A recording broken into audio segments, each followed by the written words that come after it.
What is going on, everyone? And happy Tuesday. We are so freaking back here at the Ryan Ripken Show. Appreciate it. It's our first week back since we took a little time off, but it's opening day week. We had two great guests yesterday. No guests on the schedule for today, but we still got a lot of topics, as you can tell by our new board. And I got to say, again, shout out Key. It looks great. So what is up next on the Ryan Ripken Show? Well, we're going to talk about a couple cool moments that we saw from yesterday. One involves an Orioles prospect that gets told news that all minor league players would love to hear. And then we'll get into another post. The Mariners, they are just on fire with their social media department, and we're going to highlight that and show you that video. It's Tuesday, so we're going to talk about what grinds our gears. I got a couple things in mind. And then, I think it's about time we talk a little MLB predictions. Fangraphs has some thoughts on where teams will finish. We'll discuss it. We'll dissect it. We'll look at the pros. We'll look at the cons. And as you guys know, we love doing our little poll talk here is what we decided yesterday. Poll talk. And then X factors in the AL East. And we went through each team. We got ours, and we can't wait to hear what you guys might be thinking. And if you agree with Zach or I, and if you're new to the channel, hit that like and subscribe button. We are live Monday through Friday, usually at 3 to 5, right here on YouTube, X, and Facebook. But I know Zach got caught in a little bit of the traffic. Parkway got him again. It happens, but we're rolling on a Tuesday. Officially I guess now under 48 hours from opening day. So that's sick. That's cool. That's fun. But yeah, it's a lot of fun things to talk about. Fun things to talk about today. Excited. There are some fun things. Not traffic. Traffic ain't fun. If you like traffic, you are the problem. Yes, I agree. I don't think I've ever heard anyone say they like traffic. I don't know why. I like sitting. Some people, it slows things down. I don't know. But I get what you mean, but I just feel like traffic, the only time that you could be like, oh, I'm glad there's traffic is maybe if you're going somewhere where you really don't want to be and you're like, you know what, I'm getting caught in traffic. It's not the worst. But besides that, just delaying where you're going, it's just annoying. That's the thing. It's just an annoyance. Sometimes when you're a little standstill, and I know some of our audience, because we never, you should never watch the show while you drive, but you like to listen. Some people then listen when they are in traffic, right? Pull up the YouTube side. But don't forget, after the show, we are on Spotify and Apple. I wanted to clarify that. It's just not live, but people like to see it live. Screw it. We're doing it live. Anything else that I'm missing, before we get going? Just because I just saw it, it's not on our topic list. Did you see Brian Robinson signed with the Falcons? This means that in fantasy, they're now 2 B. Robinsons. Whoa. From Atlanta. Make the right choice. But if you're drafting Bijan, make sure it's Bijan, because that's going to happen. There's going to be at least a few stories of, I thought I took Bijan, with the third pick, and I'm end up with Brian Robinson. Oh, so. No doubt when we get to the fantasy football drafts, we're going to have some absolute miserable people when they realize that they drafted the wrong person. It's going to suck. But you know what doesn't suck? This show. We're going to have a great time, and we can't wait to continue on. And also the traffic comment for the live side. Yep, Joey, I see you. Great show to listen to in traffic. And Baltimore Sports Nostalgia, I am stuck in traffic right meow on 695. That 695, good luck to everyone out there on 695. I swear there's been construction since before I was born there, and it's still been the same 32 years later. But should we jump into some cool moments? Should we do that? Let's do it. All right, I'm getting my stretch in. Cool moments. So a lot of teams are going to announce their opening day rosters. And for everyone, you want to hear the news that you made the team. And specifically, there are players that if you've never made the big leagues yet, then that's the one thing you're desiring. It's that official call-up. And for some guys, especially out of camp that are trying to make the squad, let's say in this case, you're a Rule 5 player where you have to make the team or you might get sent back. That's a part of the Rule 5 description. And why are we bringing that up? Well, the Texas Rangers in the offseason, they selected in the Rule 5 draft, Zach, Carter Baumler. Yeah. And Carter Baumler was on the bump last night pitching for the Texas Rangers, getting ready for the season, but still didn't know his fate. Well, guess what? There was a cool way that he got to find out that he made the team. So, Zach, can we roll that clip real quick? Yep. So you're seeing right there, manager Skip Schumacher went out for a mound visit, not to do anything. There's no outs or 2 outs. There's no one on, just to tell him, hey, Carter, congratulations. You're a Texas Ranger. We'll see you on opening day on this team. And everyone gives him a pat on the bat, maybe a slap on the butt right there on the tush. That's awesome. I think that was one of the coolest moments you could see, a unique way to do it too. Yeah, I love that so much. I mean, you have to think Carter, obviously knowing what's at stake, he knows if he does not make the Texas Rangers, he comes back to Baltimore and most likely is sitting in AAA, AA. I mean, we see the amount of talent on the AAA staff. So hell, maybe he's sitting back in AA. You go from that, suddenly it's 5th inning, you are still in that mindset of, I have to make this team. Like, I got to roll. Like, this is something that I can't take my foot off the gas, because all of a sudden I give up 30 runs right here. You know, maybe that changes the decision if I'm on the bump. Go out there, all of a sudden Skip Schumacher's coming out, your manager. You're probably assuming you're getting pulled. Like, you know, the manager's coming out to the bump.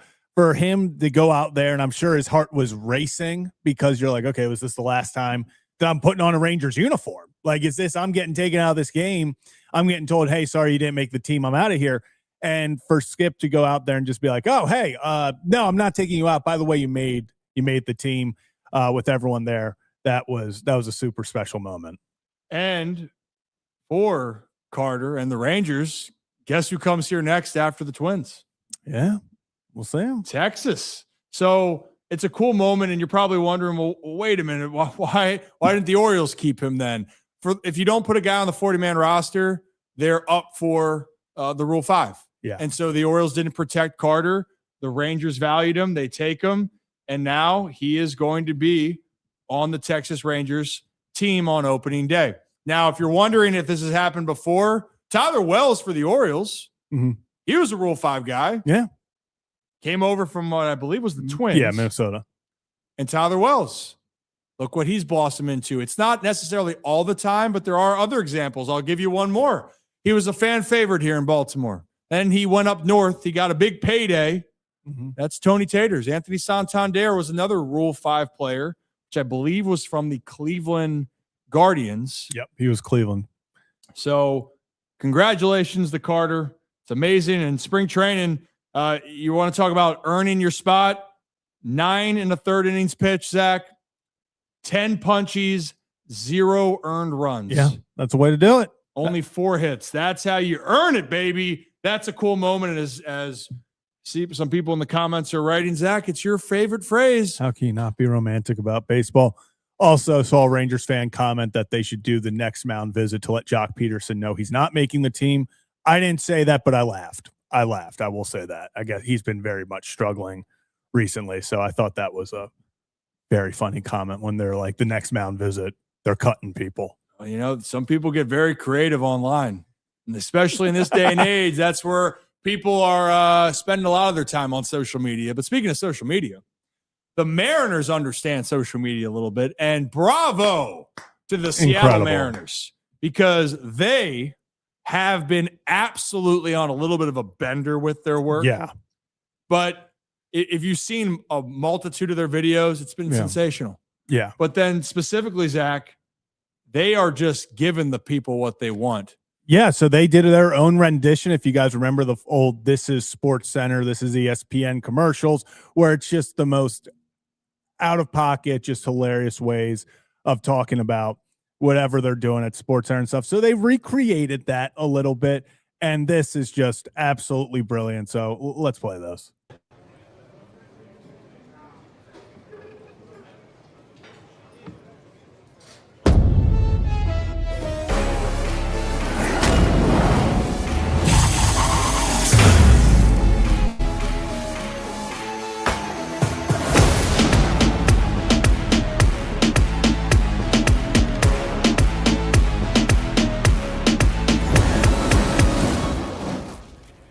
Why don't we get Flames? I don't know, man.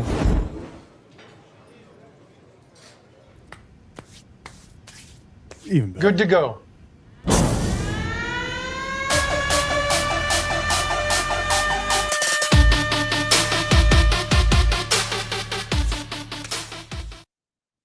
Incredible. Just give it up. Well done. Give it Well up done. for the Mariners right there. I'll tell you what, there's a lot of great social media teams around. The Orioles here in Baltimore, they have a phenomenal one. But baseball on that side, they got some creative juices flowing. Sensational. Yeah. I mean, I love the whole gist of it is that every reliever needs their walk-in. They need the special treatment. And I love at the end, the touch of before they go in, I'm standing at the guest cafeteria door, making sure no sticky substance going in. Just fantastic job by the Mariners social media team. They've been on a heater, like you said, recently. And I love that stuff. I mean, those are the videos. They put a few more out. Had a throwback one where they made Cal Raleigh, put a wig on and he went by Al Bali so that guys would stop intentionally walking him. Just some incredible social media work. So shout out the Mariners social team, killing it. It's little ways to get people excited and engaged, And I am learning more and more about that recently. And again, you go to our friends over at AutoStream and you've seen some videos. That's getting, well, right there, you can see that beautiful face. Are we not doing that? I just assumed. Guess what? It's when I say the name. I was a little deek. You know what? AutoStream. $50 off when you mention my name. Ryan Ripken to get off any service at AutoStream from that stream to this stream. I was just saying that the creative juices on the social media side, people love it. Yeah. They love how much you invest into it. And that just, it brings comfortability to people. That's what they love. They love to feel a connection. They love to be entertained.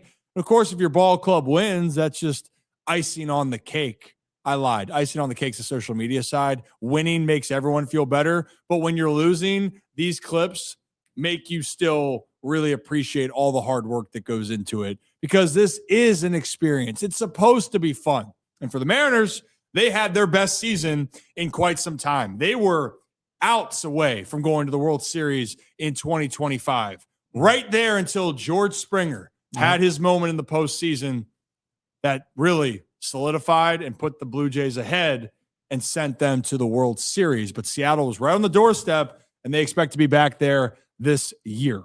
And we're going to talk about what teams should expect to be back or are hoping to be back there in that spot this year, because we'll look at some of the MLB predictions here in just a few moments. So, Zach, before we get into our MLB predictions, do you want to lead off the grind my gears? Yeah, I will. I get it. It's a slow time for the NFL and news. Like I see right now, my phone's blowing up because of replacement referee stuff. It's just, we're at that time between free agency. We've already had the combine. We're waiting for the draft. No moves are really being made. Get a few rumors. I get it. You got to pay the bills somehow. You got to get the content. You got to get the clicks. I am so tired of talking about Max Crosby and the Ravens trade. Like another ESPN hit piece dropped today, and they didn't say anything new. They just reworded things from prior. They're like, in previous reports, we said this. That's true. And it's like, okay.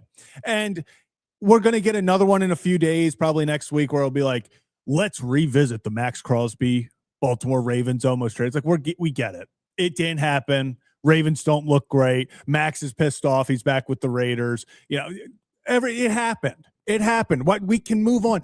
But it's one of those things where it's like every offseason, it feels like there's one or two storylines that were a big deal in the moment, but then weeks and such pass, and you're like, hey, we're past that. It's like the whole Lamar contract thing. It's like every year there's it feels like it's like, oh, is Lamar going to stay in Baltimore even though he's under contract? This time of year for the NFL news cycle, the biggest news that's not Max Crosby is Dan Orlovsky trying to say Ty Simpson's quarterback one in this draft. And it's like, it almost feels like when ESPN gets to that point where they're rerunning Jordan versus LeBron debates every 5 days. It's like we're just reusing stuff. We're just and I get it. There's not much out there, but it's a tough time. It is just like Lars said, it's just a slow news day, just slow news until the draft. And you can start to tell when we get the recycled stories. I'm sure we'll get another piece about Max Crosby and stuff in like a week. It just that's what we're living off of right now. And of course, it being Baltimore, I'm like, can we move past this? But that's what's grinding my gears. Can we move on? I think it's everyone move on, you know? It's over. It's done.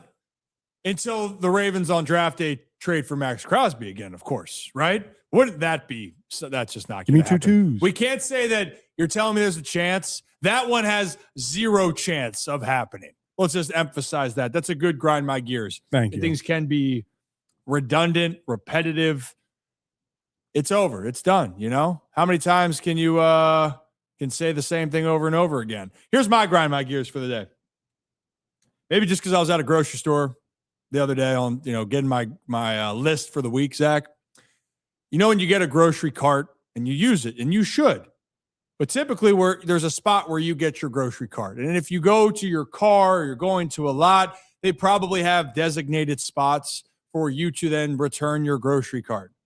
I don't know why. I do know why, but it grinds my gears that if you have a designated spot for your grocery cart to return it, can you just take the 5 seconds to return the cart and then get in your vehicle or walk and go on your way? Because for me, not only sometimes is the grocery cart not in that spot, it'll be in front of my car. It will be behind. Yeah. Do I have to worry about this? And I know I'm probably sounding like, get off my lawn. It's just like, hey, if you take something, just put it back. You know, that's just kind of how I was. You move something, you mind putting it back. It's the same thing also, which is not as bad, but I've seen it, where if you take something off the aisle and then you go and say you grab a tomato and then you put it in like the pasta section, which I saw the other day, where they're like, oh, well, tomato sauce is here. Let me just put a tomato here because I don't need it anymore. Yeah. It's like, why don't we just go take it back to where it was? I know someone's going to move it, but that one doesn't bother me as much as the grocery cart thing. Just move your grocery cart, put it back, just do it. I don't think that's too much to ask. An extra 5 seconds, 10 seconds. The grocery cart thing, that's a big one. If you can, especially like, it's not like it's how can we trust you? Well, yeah, well, that's another big. I know the grocery cart theory, but the other thing is like, it's not like they're far away. Like there are multiple throughout the entire parking lot. There might be one. That's the one that drives me nuts. Is that there's one literally, if I'm looking at it, it's like almost right here where Pablo is, and all you got to do is even take it right around the corner and put it through the designated spot, and you're like, you know what, this is close enough. And you just leave it. And we're like, nope, hear me out here. What if we just move this in? Place it even in the vicinity. Even if you didn't want to push it all the way in, just put it in its home. Tap it in. If you're here, be here. Wow, that actually bothered me a lot. Well, more no, than because it is because today. it's the whole when the cart is next to the designated spot, and like you said, it was almost a concerted effort not to put it back. Yeah, I mean, like that's at that point, that's where it gets really annoying. At that point, what are we doing?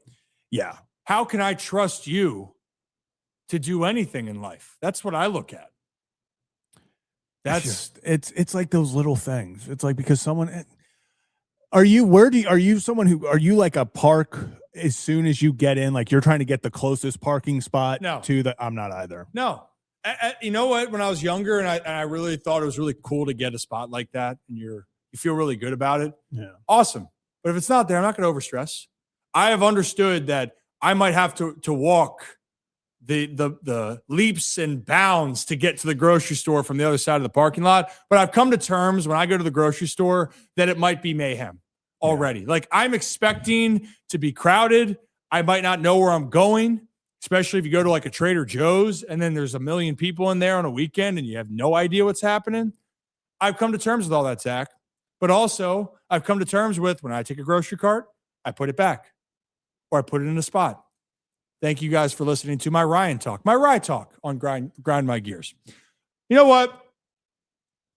It's you know what? And I can see with Brian Parker on the lines too. Yeah, that's another That's thing. another one. Although I will say Rocco's you think Rocco's that type of guy? Or do you think he gets so pissed off about that? I see both. No, but I could see him getting pissed off. I will say with parking, I'm one of those people where I like unintentionally park the furthest away and I don't even realize it. Like I just go and I'm like, if it's like a singular spot, like I'll just drive past it. I'm like, I'll just park. There's like a bunch of spots back here. I'll just pull into one. So, but then it's one of those things where like when I'm walking out, I'm like, wow, that's much further than how I've remembered it. Especially if you got your hands full. But if you have a cart, it does help you, you know? And then there's a spot you can return your cart. You guys got my point. I'm over it. Let's get into some baseball. Let's get back on track. Baseball sports predictions. We're at that point now. We're 2 days away. Opening day is here. Season's not going to be won or lost on opening day, but the games start to count.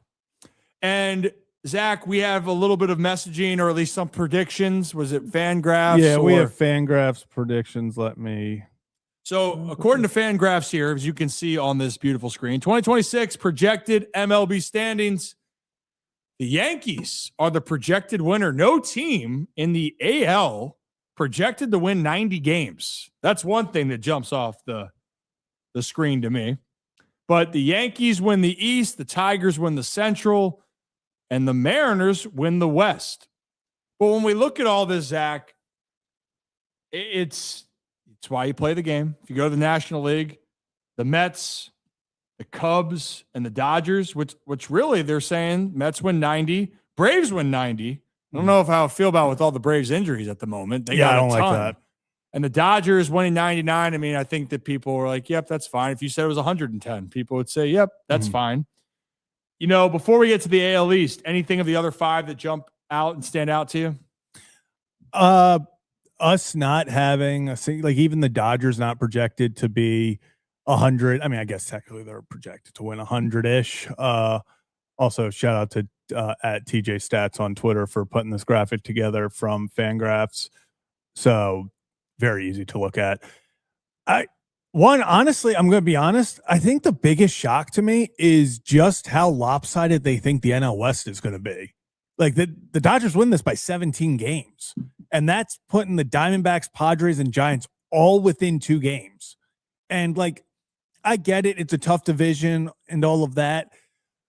But I feel like I don't know if they're super down on the Padres. Like, I feel like the Padres could be around, like one of these teams I feel like has to be in that like close-ish to 90 win range, maybe that 87, 88 range. It's just, I would find it hard to believe if they put, I guess, because is this, in this. So if you go off of this, the 3 wildcard teams would be the Braves, Phillies, and Pirates in the NL. Yep. So, I mean, that alone, very interesting. So I think maybe that's it. Maybe the Pirates at 84 wins projected. Brewers massive fall to 82 wins. But yeah, that's probably, I'm going to say the NL West, I guess they're assuming beats up on each other enough to kind of even that out. And then you have the Pirates taking advantage of it. I guess they win. Yeah, they win that 3rd wild card spot by 2 games. You know, yeah, there's a few things that are a little bit harder to believe. That's why you play the game.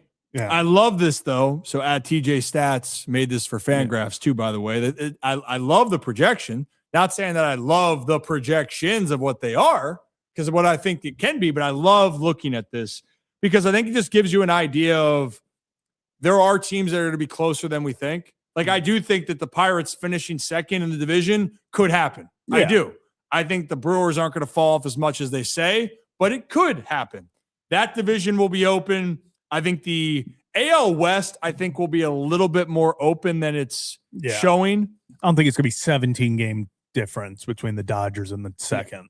And I think that the AL Central will sneaky be better. Like the fact that the Guardians are below the Twins, and I'm hoping for the Twinkies. I love Derek Shelton, the manager. I hope the best for them. That's a tough sell for me with the off season that they had, that the Guardians are going to drop all the way to 10 games under 500. But probably the biggest talking point, Zach, is the parity in the AL East. All teams in the AL East, according to this projection, are going to win 80 games. Yep.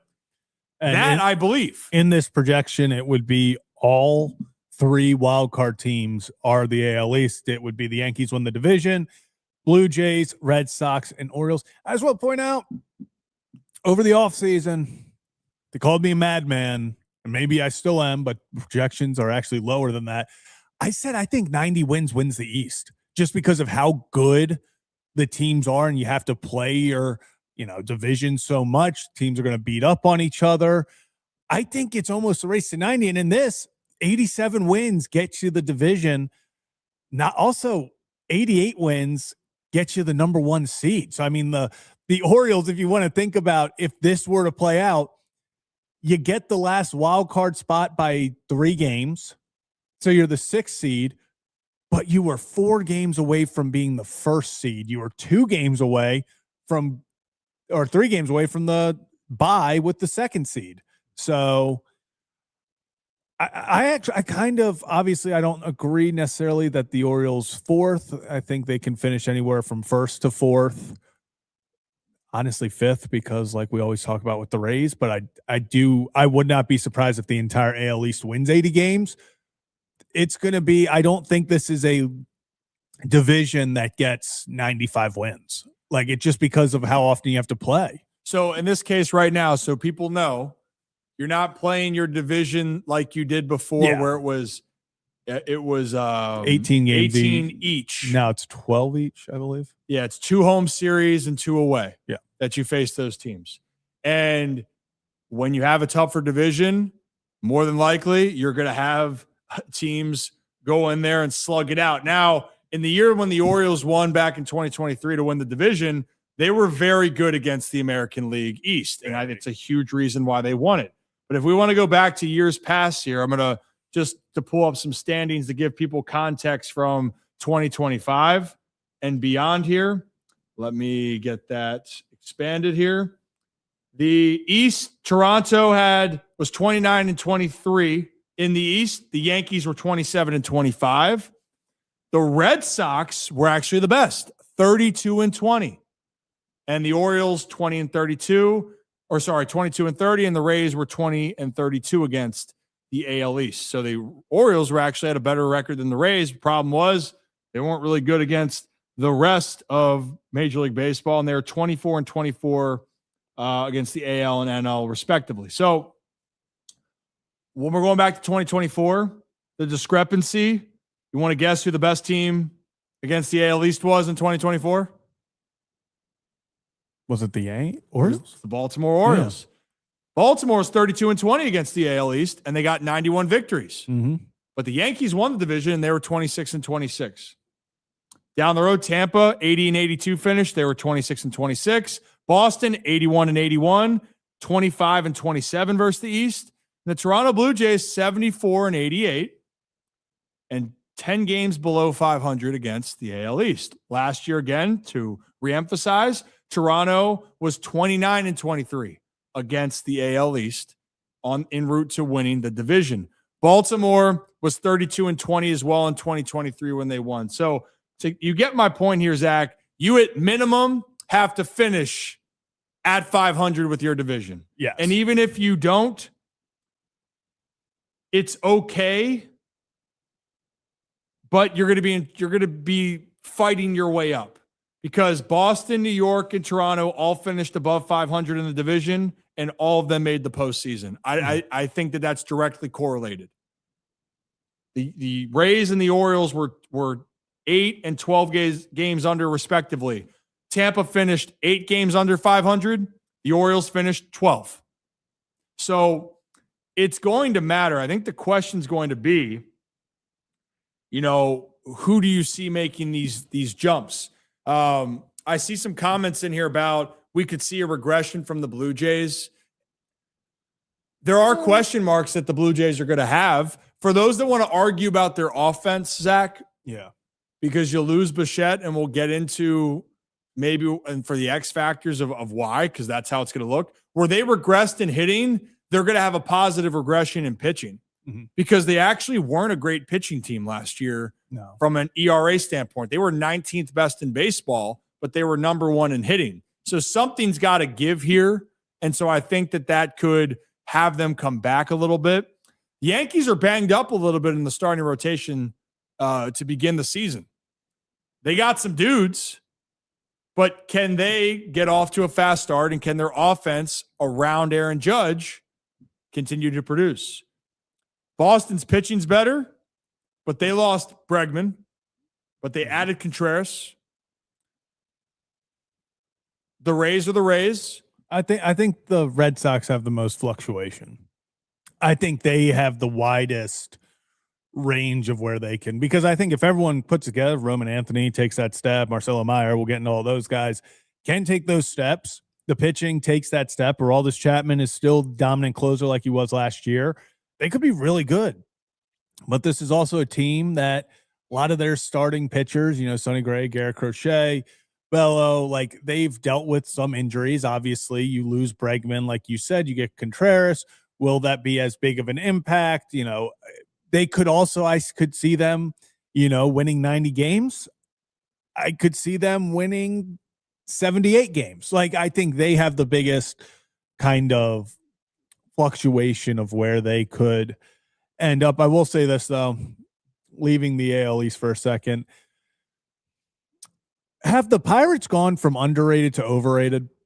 Like, in this graph, because the national media, I don't think like that's what, and obviously this is Fangraphs going off of their statistics, analytics, all of that. Like, it used to be like, I feel like a month ago, it was like, everyone was like, hey, don't be surprised if the Pirates push 80 wins. And I felt like that was a big thing. It was like, hey, this is a team that can win 81 games. I don't know if I would project them at 84, because now I feel like they've become like the mainstream pick of, hey, what team takes that step this year? And everyone's like, oh, the Pirates. It's almost like they went from this underrated, like, oh, Pirates, because I like what the Pirates are putting together. The pitching staff's incredible. I just don't know 84 games. I don't know about that, but hey, hopefully they prove me wrong. I would love for O'Hearn and them to do the damn thing. And it's easier to be the underrated team. Very. Always is, because no one has that expectation. And I know that we're going to sit here and some say, well, you got to deal with expectations, whether you're the best, you're worse, you're professional players. We all know this. When there's higher expectations, players just sometimes handle that better than others. That is the reality. I don't think it was a coincidence that the Orioles had a stretch of 3 years, 2.5 years, the end of 2022 to the 2024 season, of being the team that won the most games in the American League. Why? Because a year and a half of that, they weren't expected to win those games.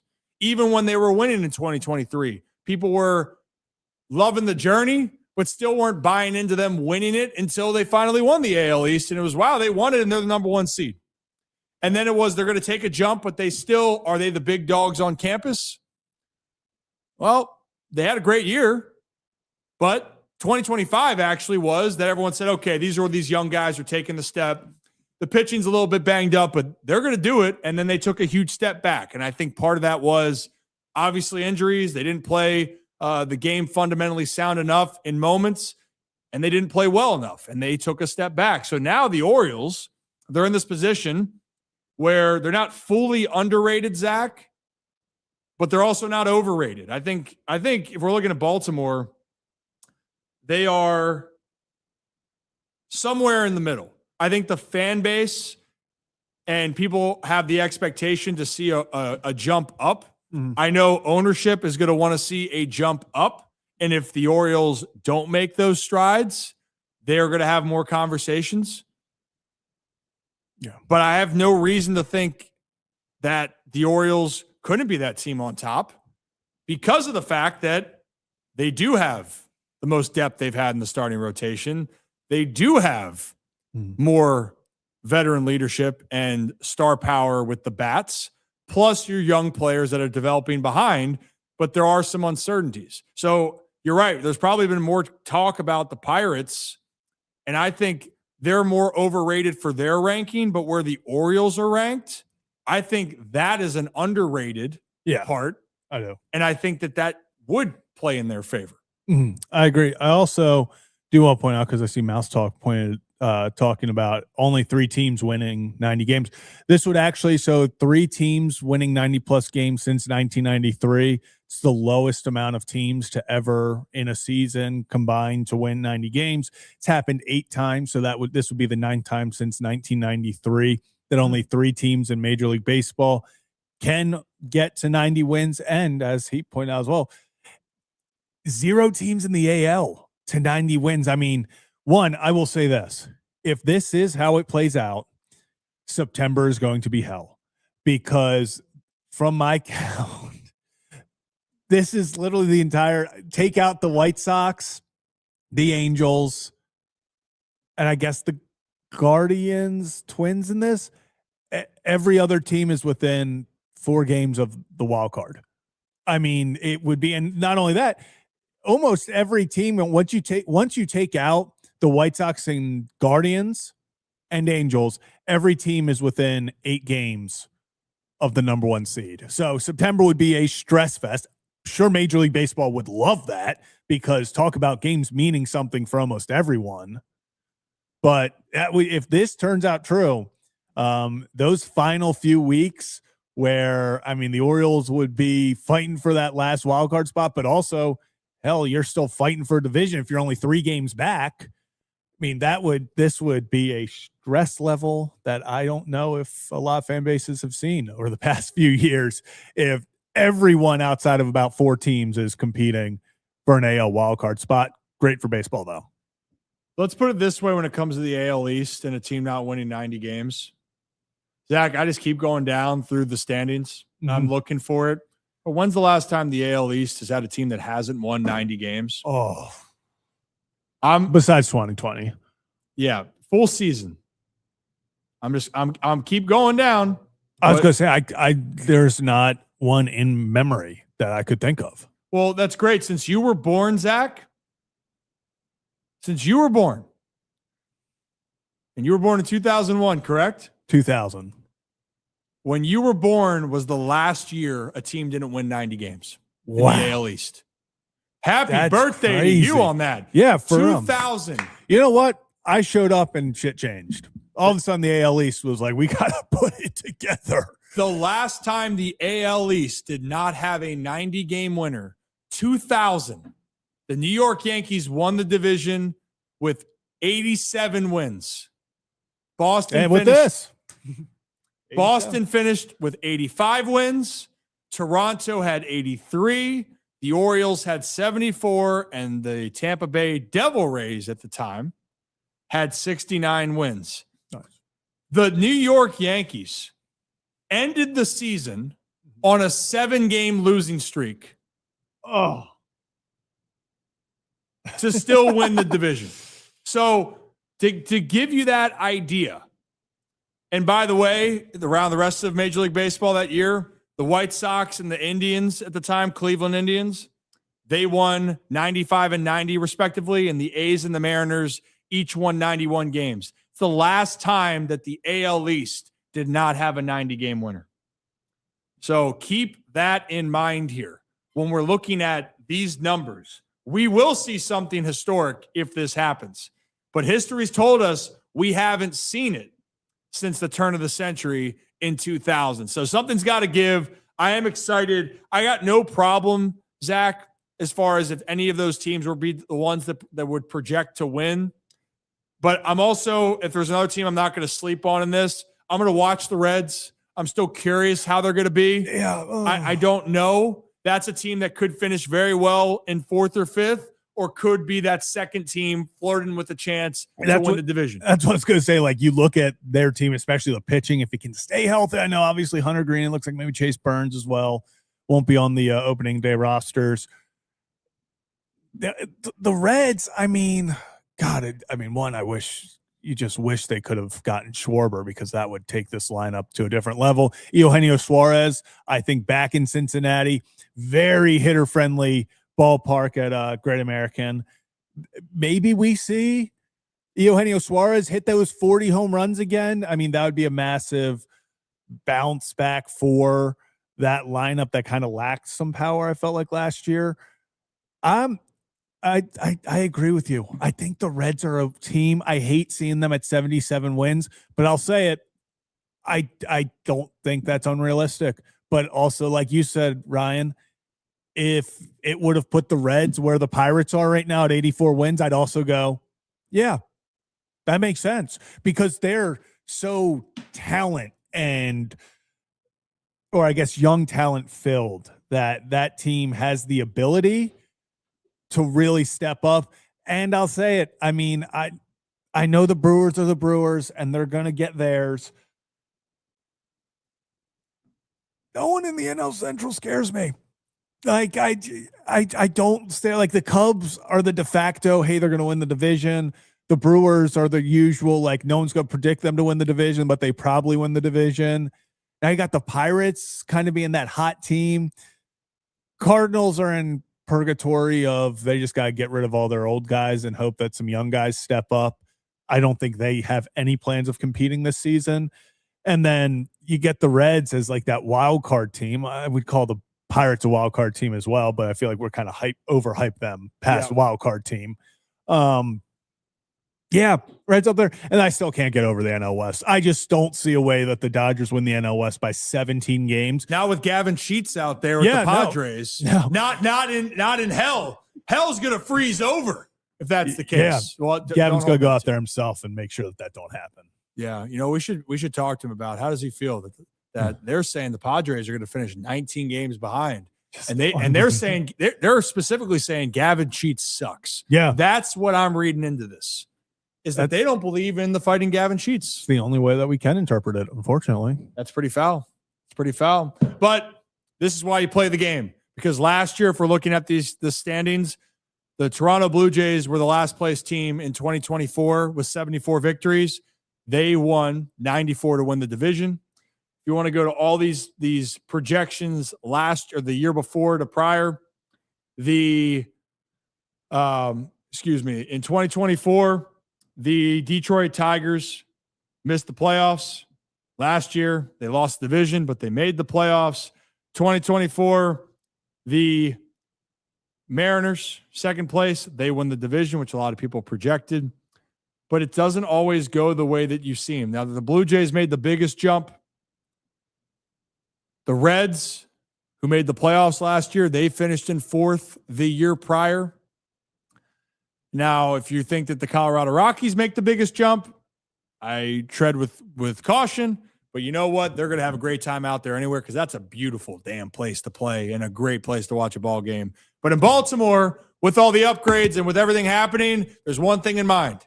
Win games, get to the postseason, and make some noise and make a run. That is the focus, and I think it can happen. Yeah, and then just real fast, I did want to, just for this fun exercise, I went and found Fangraph's 2025 win projections. So before last season, it had the Yankees at 85.9, so 86 wins. Red Sox round up 85. Orioles 83, Blue Jays 82.5, Rays 81.5. So airtight there. They had the Twins at 84, Tigers 83, Royals 82, Guardians 78, White Sox 62. But the biggest thing for me is going down. They once again had the Dodgers at 98 wins, and the next team was the Diamondbacks. Obviously, just gotten Corbin Burns and stuff at 86. So every year it seems like they are predicting the Dodgers take a massive lead in that division. It hasn't been the case the past 2 years. They actually had the Braves as the highest besides the Dodgers, the second highest projection in wins. Same thing though, NL Central, they had every team, highest was the Cubs at 82.5, lowest was the Reds at 78.5 win projection. So yeah. Something's going to give. Yep. Something's going to give. But last year, 3 of those teams in the AL East went over their projections. Yep. The Dodgers won the NL West by 3 games over the Padres. And the Guardians, who finished 4th, according to the projections last year, they won the division yet again. So that's why you got to play the damn game. Yep. And we appreciate you guys tuning in to the Ryan Ripken Show. If you're new to the channel, hit that like and subscribe button. We're live Monday through Friday from 3 p.m. to 5 p.m. Eastern time right here on YouTube, X, and Facebook. And typically we do have some great guests that are going to join us. Yesterday it was Orioles Hall of Famer Mike Bordick. And we had Daniel Alvarez Montez of El Extra Base that gave us all the insights down at the World Baseball Classic. But we do have some more guests. And when the season goes on, we're still going to have our football guests. Hell, we might have some on here right this week, next week. We're not going away from football content, but there is a lull, Zach. We just talked about it. There's a lull of it, and it's baseball's week. And tomorrow might be a good day to talk more about foods, maybe even Friday. Got to see what day Kyle's able to be cooking it up with us here with the Iron Rooster and talk about all the menu items that are being rolled out throughout Major League Baseball. There are some fantastic options. I'm pumped about that. What is up next, as you guys can see on our poll here, or not our poll. On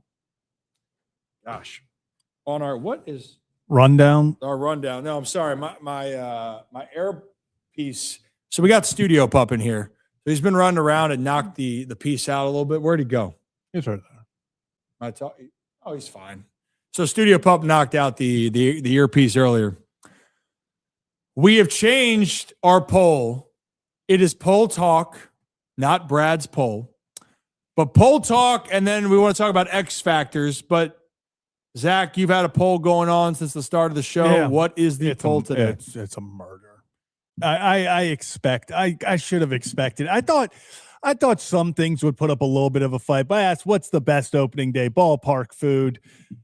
I gave you hot dog, nachos, peanuts, pretzels. A hot dog wins 84%. Maybe I should have tossed like a pizza in there, something more hearty. Nachos at 9%. I thought nachos was going to make a run. It's not my vote, but I thought nachos would get close to 20, 25%. 9%. They got pretzels at 4, peanuts at 2.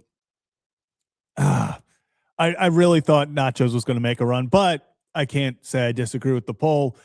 It's hard not to go with the classic. Like you give me a hot dog, like opening day, I got to get a hot dog. Honestly, there's two things. I got to get a hot dog, I got to get pretzel or peanuts. Those are like the two non-negotiables.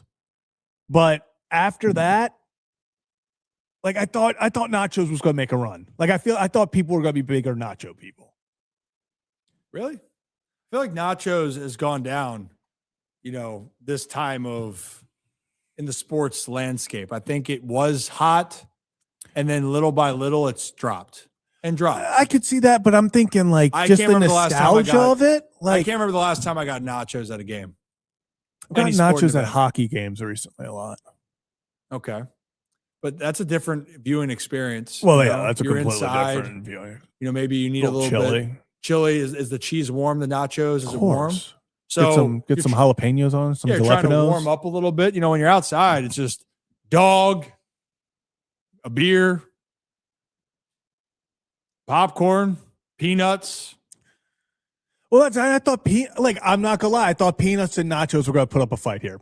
Pretzels were my toss-in. I'll say it. Pretzels were my toss-in to get a fourth option. Soft pretzel. Yes, yeah, obviously. Just clarifying. I hope people did not think I was talking about a bag of real pretzels because that would throw the poll. I will tell you, if it's a big bag of Utz sourdough pretzels, your boy's going to town. Those things are delightful. The sourdough ones, those are incredible, but you're not getting those at the ballpark. You're not going with the barrel? Yes. You know the barrel that I'm talking about? You just gotten the sourdough barrel of pretzels? Yes. Should bring that in. It's a good barrel. Soft pretzels, though, are dynamite. They are dynamite. That to me was one of my favorites growing up, was hot dogs and the soft pretzels. My two favorites. Also, damn, this should have been my grind my gears, but I guess I'll talk about it. Teams need to stop this whole BS with the 999 challenge where they're doing the tiniest hot dogs. Mini dogs, mini wieners don't count. Yeah, and mini beers. It's like a total of 3 beers and 3 actual hot dogs, but they separated it into 999. What are we doing? Also, I'm going to say that if you do it correctly, you're supposed to, in that inning, have 1 and 1. That means by the ninth inning, I have this mini beer and mini hot dog that's now just lukewarm for both. I don't like it's not now I've just been sitting with this on my lap the whole time. It's disaster. We got to stop. I get this. the We concept of I like from the marketing standpoint. Yeah, it's cool, but it's not. You didn't accomplish the challenge. I think we should just set that straight. Very clear. I will say you get out of your seat, or someone gets it for you each inning, or sorry, you get it. But then if you have to reload, you go get another beer. And the hot dog's got to be full regulation size. What are we doing? We're going regulation beer, regulation dog. Mm-hmm. No mini wieners. No, and it's just I don't know where we lost. We lost the plot on that. We lost the plot. Like it was a super fun, and I get they're trying to make it affordable. You know, they're trying to be like, oh, like because it's like a cool it's expensive. Piece. Yeah, it's a big thing. Like when someone goes and is doing the 999, like that's an expensive day at the ballpark. So I get it. They're like, oh, this is an affordable way to do the 999.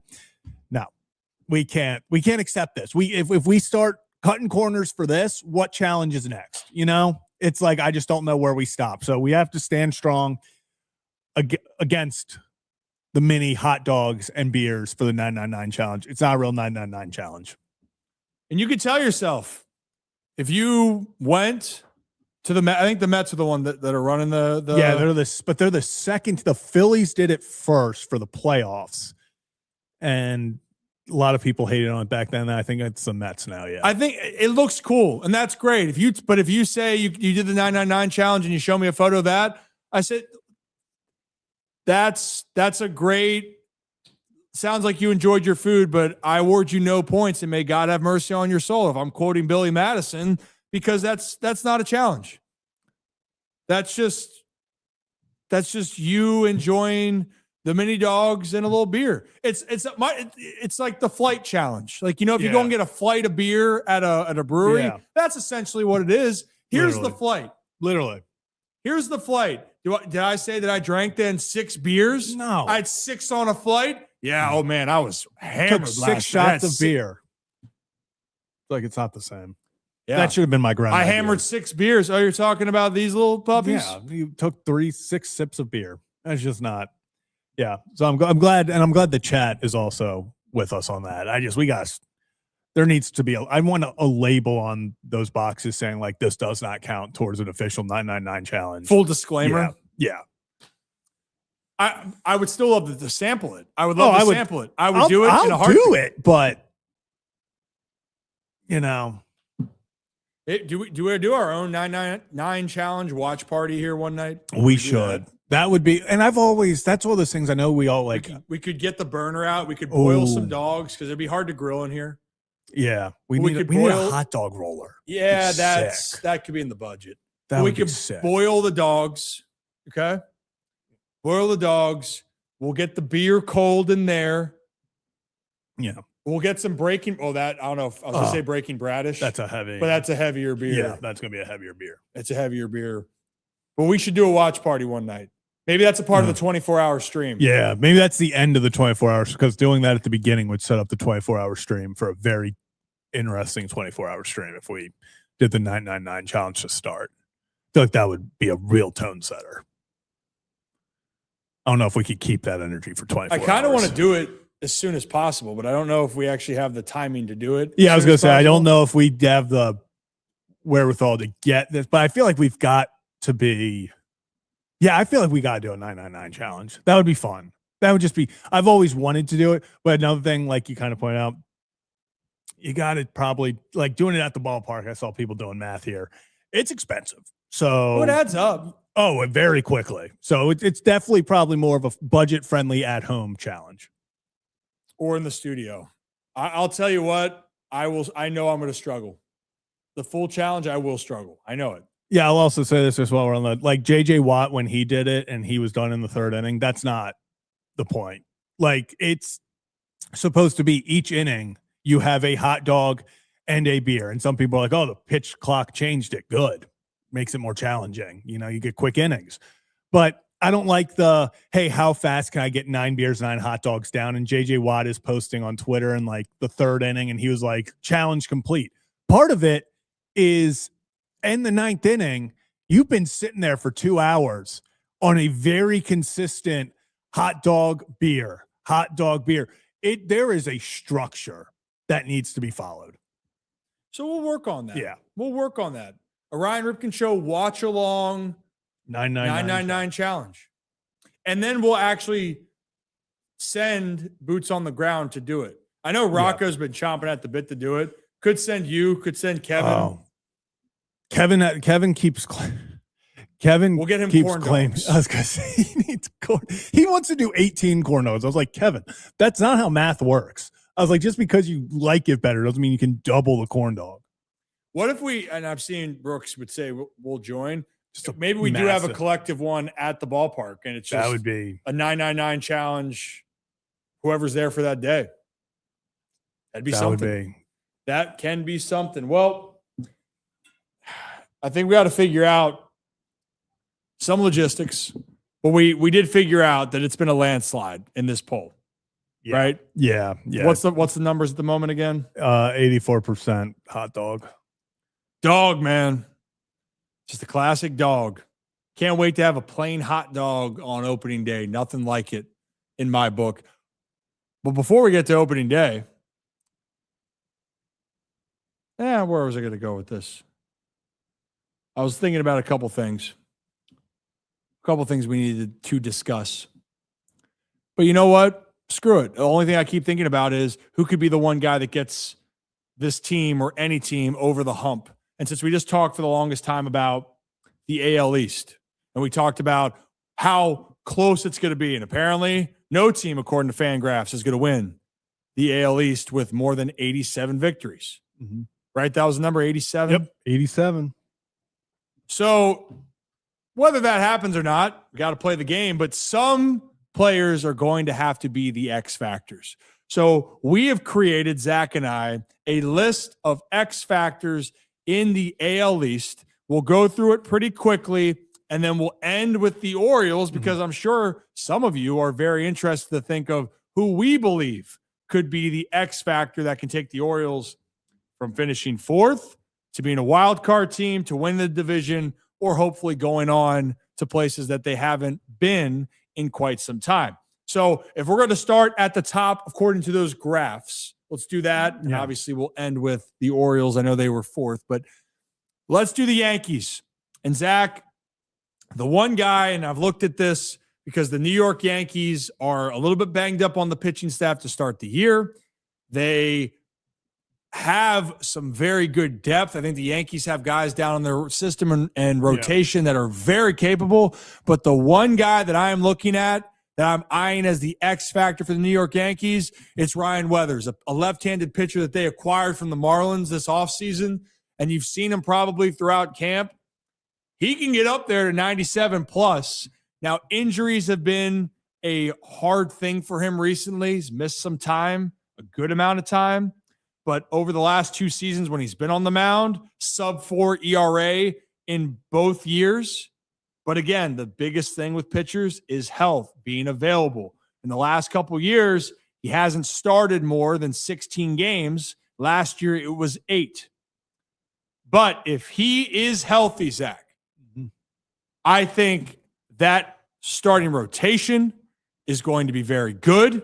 And if he pitches the way I think he could, that's just another angle for this Yankees team to be even harder to beat. So he is my X factor. Who do you have with the Yanks? I actually changed mine last second. I was going to go David Bednar, but I'm sticking in the bullpen. I'm going Camilo Doval. The Yankees bullpen last year, I can say on very strong ground, was ass at the end. Like that. Say what you want, Luke Weaver, Devin Williams. Yes, the lights of New York, Doval as well. They were bad. And that bullpen was really bad at the end of the year. And it's funny because we're talking to Mark Feinsand a few months ago, and he's like, yeah, going into the season, I was saying that's probably one of their strong suits is how good their bullpen is. They were awful. And so you come up, you acquire Camilo Doval. This is a guy most likely going to be your setup to go into David Bednar, who really put a solid second half together once he got to the Yankees. But Doval, I mean, in 22 games with the Yankees after being traded, had a 4.82 ERA. That's not going to be acceptable, especially when prior to the trade, he had a 3.09 ERA. He had a 3.58 the year before. In 23, 22, he had ERAs below 3. He had a 2.93 and a 2.53. This is a guy, if he can put it together, another just guy that they can kind of, pass the baton to. So many times last year, it felt like the Yankees should have ran away with the AL East, but they would get a 1-2 run lead going into the 7th, 8th, 9th inning. Then next thing you know, they're not talking about the Aaron Judge home run that put them up 2. Everyone's talking about the collapse an hour later of how did this happen? Like, how do you walk 3 straight batters? How do you give up the grand slam to go ahead? All of that bullpen needs to get together. So my X factor, Camilo Doval needs to put it together for that Yankees bullpen to continue to have success and take that step. And if they do, the Yankees would have the advantage, I believe, with a healthy staff and bullpen. Yeah. That's a really tough group to hit. And even if they lose some offense behind Judge, their pitching's that good, they're going to be in a good spot. Now, for the next team, number 2, let's go Boston Red Sox. Yeah. The Red Sox, you could go in a lot of different ways. But, Zach, I'm going to go to a guy that's been around for a while. He had been consistent over his career, but people are wondering how much he has left in the tank. And I'm going to go with the guy that they acquired from the Cardinals earlier this year, and that is Sonny Gray. And Sonny Gray, I saw him talking about how he said he finally feels back to himself. And keep in mind, last year he had a 4.28 ERA. It wasn't that he had a slouch of a season, just 39th among all qualified starters. But we're looking at a guy the previous 3 years, 3.84, 2.79, 3.08 ERA. So a guy that can put up some really, really good numbers. And they already have a good staff with Garrett Crochet and Ron Harris Suarez. And you're hoping that Brian Bayo is another piece that pitches well. But if Sonny Gray does that, then we just talked about the Yankees having one of the best staffs. This is going to be the Red Sox having the best staff in the AL East. So give me Sonny Gray. He can really tip the staff here for the Boston Red Sox. Yeah, and I agree. I love that pick. I also look at Brian Bayo. If he has starting pitcher 5, can be, stay healthy, he can be an X factor. But listen, they lost Alex Bregman. Obviously, they bring in Wilson Contreras to kind of offset the offense. But, man, you got Roman Anthony. You got Jarren Duran, obviously bringing Contreras. You got guys that you know what you're going to get or have these high expectations. Guy that is kind of fallen through the cracks, Marcelo Meyer. Brutal injury towards the end of last year that really kept him out the stretch. He wasn't able to get back on the field. How many games did he end up playing? Only 44 last year. But this is a guy, let's not forget, was a top prospect. He was a guy that before Roman Anthony came up was really supposed to kind of be that guy to jumpstart the Red Sox. Batted 307 in 2024 in Double-A. He batted 271 in Triple-A with 9 home runs in just 40 games before getting called up. I think that for X factors, Marcelo Meyer, if he can give them just, I don't want to say bottom line stats, if he can just be himself and kind of put up, maybe if he's batting in that 260, 270 range, he doesn't have to be this Alex Bregman, but hey, you got to have a guy that steps up and really can help take this lineup to the next level. Because as you said, if they're healthy, that starting staff and even that back end of the bullpen, very good in Boston. It's about scoring runs. It's how many runs can you put up there. And everyone's talking about Roman Anthony. The guy in year 2 I'm really excited for is Marcelo Meyer. See how he can help take the Red Sox take that next step and just take that step for him. I mean, the Red Sox, they got some young talent. And of course, you got to find a way to get production out of the young players. And that's what they are going to need. We've heard that before, and they have some talented guys. But obviously, Marcelo having a great year would push them in the right direction. But we're going to move to Toronto now for the next team. And Zach, I'll let you start off because as we just talked about offense with the Red Sox, our X factors are both in the hitting department. Yeah, and obviously the big thing this offseason, you had Bo Bichette leave, but that's okay because, hey, you're going to go out and they're going to land Kyle Tucker. Well, guess what? they didn't. So who is the big X factor for this lineup? Because they didn't really add any massive name. Well, how about Kazumo Okamoto coming over from Japan? It looks like he's going to be the third baseman for them. Hey, he struggled in 2024 and 2025, dealt with injuries, but this is a guy that in his prime in Japan, he's just going to be 30 years old now. But man, during that I believe it was 2017 or 2018 to 2023, this guy was hitting anywhere from 35 to 41 home runs in Japan. He is a big power bat. He's got that potential to really limit the damage of that hole left by Bo Bichette that you weren't able to really add on to replace. I think if he can come out, he doesn't have to be a superstar. This isn't, he's got to be a Shohei Ohtani. He's got to come out. And, I don't think he has as much pressure as like a Murakami, who's like, hey, you're supposed to be this superstar. This is a guy, if he can be consistent, put up 20 home runs, can really help this Toronto Blue Jays team. I like that. And I think that that's how you supplement, like you just said. Look, Bo Bichette is one of the best hitters in all of baseball. And I want to really emphasize that part. He is. You can go back and look at it before he went down. Vlad Guerrero Jr. is fantastic. Bo Bichette was their best hitter last year.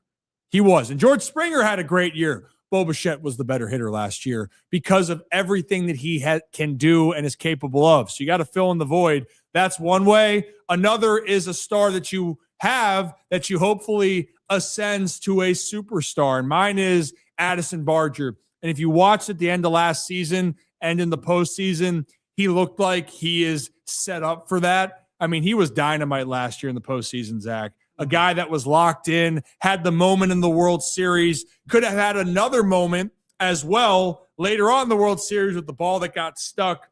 But in the postseason last year, Addison Barger hit 367 with 22 hits and 60 at-bats and 3 home runs while they were on that run. And for the season last year, he had 21 jacks in 135 games played. So if you think he can project and do more and add on to the 74 RBI season that he had from the 2025 campaign, then this offense is going to be more than fine. And I'm in the camp watching him, really aggressive swing, fast bat, the ability to drive the ball anywhere, but a lot of pop in his game. If he takes a little step in the right direction, Zach, this Blue Jays ball club, I think is going to be very solid. If he is a superstar, well, then I think that this Jays team can be extremely hard to beat. But that's why, for me, he is going to be the X factor. Blue Jays, I think their pitching is going to take the positive regression. They've added some pieces. They didn't pitch as well as they could have last year. I think that changes. So all eyes will be on the bats. Now, the race, Zach. We got a couple guys that we're eyeing here. I'm going to start on the pitching side. Yeah. Because not that he hasn't proven that he is a guy. It's just that he hasn't been able to be on the field for them. And that's Shane McClanahan, which I think people forgot just how good he has been. Shane McClanahan in 2023, Zach, because that's where we have to go back to see the last time he was fully healthy. Because last year he had the issues, right? He was trying to bounce back and he couldn't get there. In 2023, in 21 starts, he had a 3.29 ERA. And in 2022, the year prior, a 2.54. That would put him in the Cy Young race, Zach. And the Rays, not only would that help him win games if he can get back to that level, especially from the left-hand side. He's one of the best left-handed pitchers in the game. He becomes an extremely appealing trade option because the Rays like to do this. When they think we got to move on, they'll sell a guy. And if he's back to full strength, they could sell him for the premium of premium at the deadline. And if not, and they say we want to hold him, then Shane McClanahan, a healthy Shane McClanahan, can be one of the top 6, 7 best pitchers in all of baseball, and at the least would be one of the best in the American League. Who do you have? I'm going to actually very similar thought process because I think this is a guy on a 1-year deal who I think in Tampa is going to put up some great numbers and maybe best case gets traded to a contender. That's Cedric Mullins, old friend. I think Cedric has a massive bounce back year. I really do. I think he's one of those guys just primed to really take off and have close to kind of maybe that 2021 production. I wouldn't be surprised if at Tropicana Field, if he's inching towards maybe those 25 home runs, I think he's going to be up there in steals again. Really looking for Cedric Mullins to have a great season. And then maybe best case for him, I just feel like this is a deal where the Rays got him on a 1-year deal. He goes and balls out, does exactly what we know Cedric Mullins can do, and then they get a stupid haul for him at the deadline, and 2 random pitchers that they get back go on to become Cy Young with them. I feel like I say it every year, but that's just kind of how I see it happening. And then I do have to just point out Chandler Simpson is one just the most electrifying players in baseball. If it wasn't for Cedric, I would say him, just because who doesn't love a guy that can steal 70-plus bases? I mean, Chandler Simpson, just get on base, gets on first, he's on third. Love it. Love it. The Rays, man, they just have this formula of trying to get the best out of guys to go and make an impact. And then they also, they do flip, it feels like, at the right time better than any team in baseball, which now leads to the final team. And I know it's what a lot of people have been waiting on. Who are our picks for the Orioles as the X factors in this situation? Because there's a lot you could choose from. Because there's a lot of players that could go out there and make a difference. Zach, it could be Adley Rutschman. Could say on the other case, could be Kobe Mayo with his opportunity. But we're not going that route, at least for this case. You have one on the position player side. So I'll let you lead off here. Zach, X factor for the Baltimore Orioles in 2026 is? People aren't going to like it, but I'm going to say it. It's Tyler O'Neill. It's as simple as that. It is Tyler O'Neill. If Tyler O'Neill can stay healthy, and listen to me when I say this, I'm not talking healthy 162 healthy. I'm not talking healthy 150 healthy. I'm not talking healthy 140 healthy. If you can get Tyler O'Neill to 100 games played, this team will be a lot better because of it. In 2024, he only played in 113 games, and he hit 31 home runs. Drove in 61 RBIs. Listen, I understand it. Everyone talks about that he's injured. That, okay, hey, he's just injured all the time. When he's on, he was dealing with stuff last year. He just wasn't great. Listen, when Tyler O'Neill is healthy and he's slimmed down, and he's not any less jacked, but he's slimmed down. He looks more flexible, more agile. If you can get Tyler O'Neill to 100 games, that 30 home run production will come through. And that is a massive jump for a team whose leading home run hitter last year hit just 17. This team needs more run production, needs more power, and everyone's going to point to a million different places. I get it. Basayo's got pop. Pete Alonso's got pop. So many people that you're like, oh, we're forgetting, though.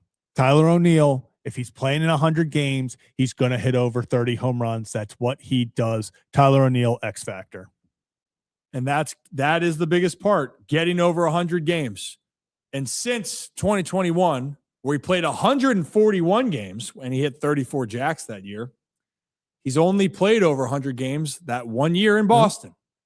96 in St. Louis in 22, 72 the next year, 113 in Boston, which we just mentioned. And last year with the Baltimore Orioles, 54 games last year for the Baltimore Orioles. 9 home runs in those 54 games. Now, I think that's a great one, Zach. I think that he's going to be counted upon. And I think for the Orioles case, it takes pressure off your young guys as they continue to try to figure it out. But why don't we go on the pitching side? This is a player that no longer is super young, but by no means is he old. He could be just entering the prime of his career, but we don't know the level of outcome he could be. And he was probably, well, you could say he was the biggest asset the Orioles got this offseason. You might think that's Pete Alonso, but I'm saying asset because the Orioles gave up the most to get him. And that is Shane Baz, the Wizard of Baz. He's my X factor for this year, and I'll tell you why. Not only do we have to live with the fact of the different outcomes of what he could be.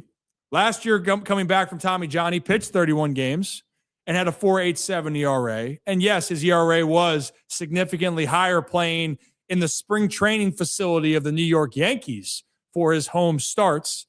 But you're wondering, is that him getting the rust off, or can he get back to what made him a top prospect in all of baseball when he was coming through with the Rays organization? And I'm going to lean on that side because I've seen this guy pitch. And when you watch a guy and you have to, you can look at the stats and you can read all of that and say, all right, I've heard lively fastball, has good off speed, has electric stuff. That's one thing to read it. The next thing is to watch it. Mm-hmm. He faced us in 2021 in AAA when I was on the Tides. Go Tides.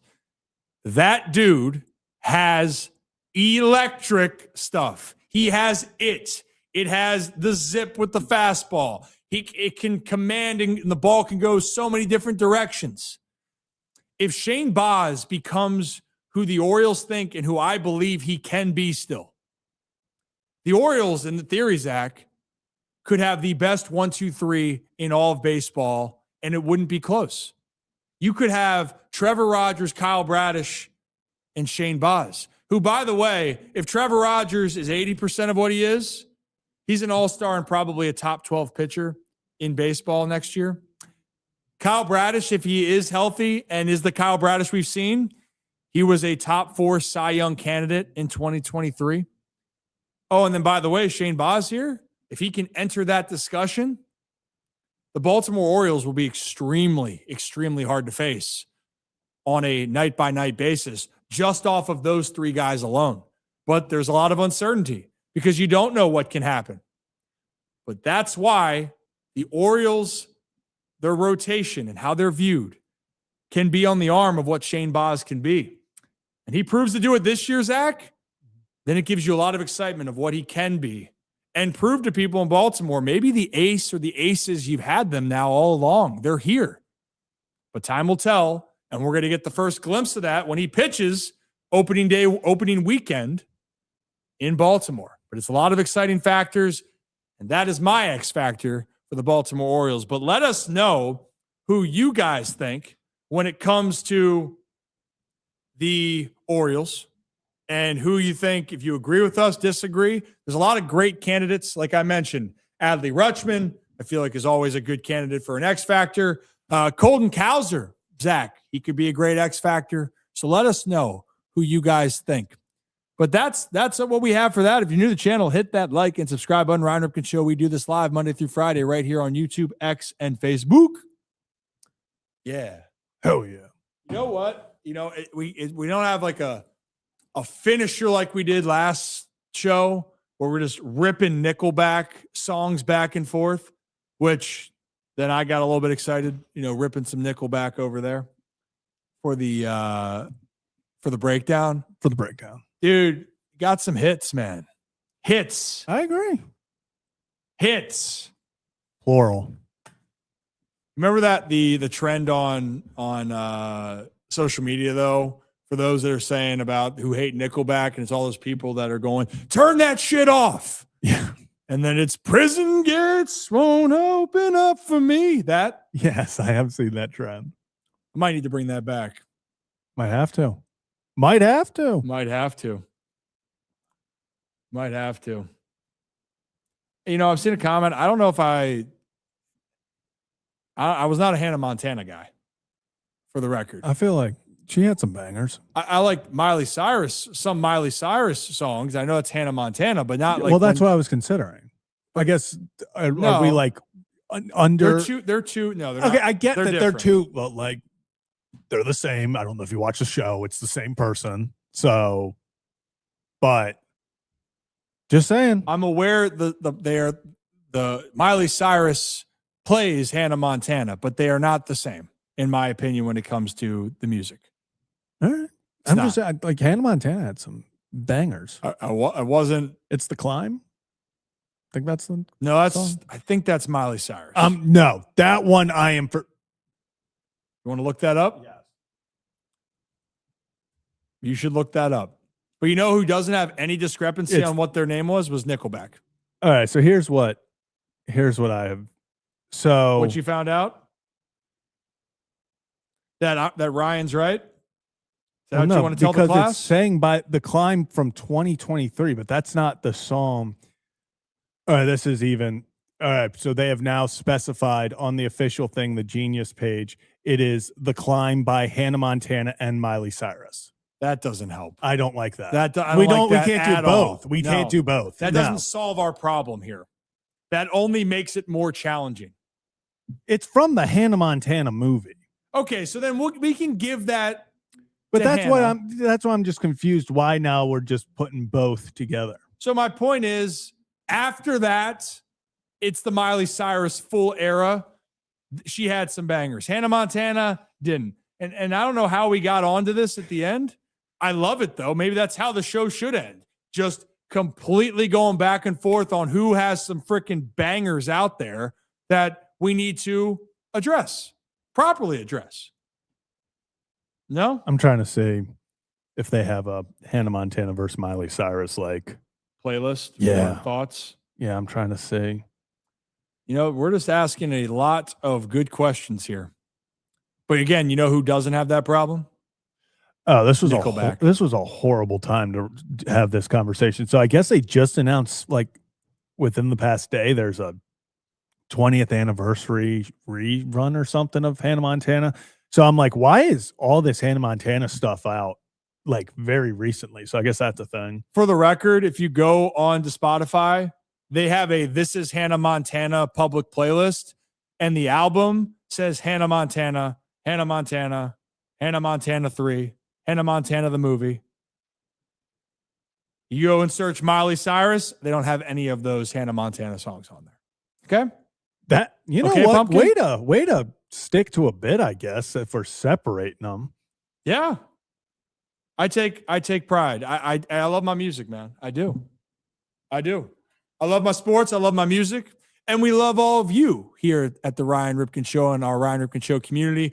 And if you'd like to be a part of the community, click that join button. We appreciate all of our channel members. You guys are the best. I did the breakdown for you all first yesterday.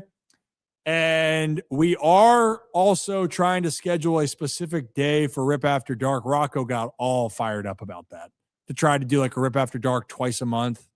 Yeah. Just turn the lights down. Rocco just wants to be a part of something. He's just excited. Kid just loves it. Kid just loves it, man. All right. I love this sign. It's not that I meant it, saying we heart with baseball as Ryan Ripken. We heart the Ryan Ripken Show community. Isn't there a sign behind it?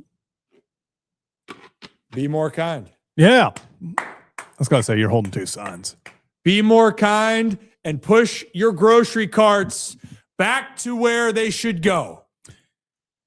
And bet Tyler O'Neill opening day home run plus 320 now out on sportsbooks. Whoa! There's three things that you can count on: death, taxes, and Tyler O'Neill going big ball on opening day. I believe he'll probably be in there on opening day. But I think that's all we got for the show, Zach. Anything else you want to share with the group? No, I guess we'll have a show tomorrow. Then we'll see you all on opening day. You have nothing else to talk about? You don't need to come in on a wrecking ball? Oh, I was like, do I have something to talk about? No. Hannah Montana, I respect her as the singer, not just a character. Just saying. I think you can have multiple. You lost that battle. I don't think I did. I think the climb. You can play the music now. I'm answering Steve's question. Yes, we'll be back. We'll actually be back tomorrow at some point to do a pre-season reaction. I'm assuming Kevin and I will be live tomorrow around 9 o'clock because Kevin has prior obligations, because of course he does, because he's the busiest man on earth. So we'll be back tomorrow to, I guess, react to opening day rosters and stuff. So we'll be back tomorrow, but we will also be back tomorrow. Hit it. We will be back tomorrow. I came in like a wrecking ball. Oh, sugar. Got to pay extra for that action. But, hey, we appreciate you all. Have a day. Have a night. Come back and join us tomorrow right here on the Ryan Ripken Show. We'll be live from 3 to 5 p.m. Eastern Time right here on YouTube, X, and Facebook. See you guys. all you